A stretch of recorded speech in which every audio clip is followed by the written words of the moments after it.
ಕರವೇ ತಾಲೂಕು ಘಟಕದ ವತಿಯಿಂದ auto stand ಉದ್ಘಾಟನೆ.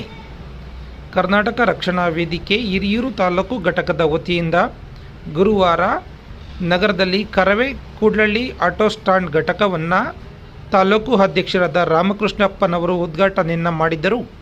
ಇದೇ ಸಂದರ್ಭದಲ್ಲಿ ಕರ್ನಾಟಕ ರಕ್ಷಣಾ ವೇದಿಕೆಯ ತಾಲೂಕು ಅಧ್ಯಕ್ಷರಾದ ರಾಮಕೃಷ್ಣಪ್ಪ, ಗೌರವ ಅಧ್ಯಕ್ಷರಾದ ಗೋ ಬಸವರಾಜ್, ಪ್ರಧಾನ ಕಾರ್ಯದರ್ಶಿ DKS ದದಾಪೀರ್, ನಗರಾಧ್ಯಕ್ಷರಾದ ಮೊಹಮ್ಮದ್ ಜಾಕೀರ್, ಸ್ವಾಮಿ, ಜಾಫರ್, ಗಾರ್ಮೆಂಟ್ಸ್ ಘಟಕದ ಅಧ್ಯಕ್ಷರಾದ ಪಾತಲಿಂಗಪ್ಪ, ಅಫ್ರೀದ್, ರಾಜಣ್ಣ ಗೌಡ್ರು, ಕೂಡ್ಲಳ್ಳಿ ಆಟೋ ಸ್ಟ್ಯಾಂಡ್ ಘಟಕದ ಅಧ್ಯಕ್ಷರಾದ ರುದ್ರಮುನಿ, ಗೌರವ ಅಧ್ಯಕ್ಷರಾದ ಸತೀಶ್, ಮೇಘರಾಜ್, ನಿಜಲಿಂಗಪ್ಪ, ಗಿರೀಶ್, ಸುರೇಶ್, ಸಿದ್ದೇಶ್, ರಮೇಶ್ ಸೇರಿದಂತೆ ಇತರರಿದ್ದರು.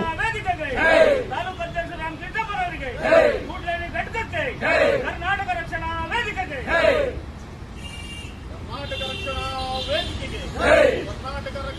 ವೇದಿಕೆಗೆ ಸಮರಸಿಂಹ ಟಿ.ಎ. ನಾರಾಯಣ ಗೌಡರಿಗೆ ಕೂಡ್ಲಳ್ಳಿ ಆಟೋ ಘಟಕಕ್ಕೆ ತಾಲೂಕು ಅಧ್ಯಕ್ಷ ರಾಮಕೃಷ್ಣಪ್ಪನಿಗೆ ಕರ್ನಾಟಕ ರಕ್ಷಣಾ ವೇದಿಕೆಗೆ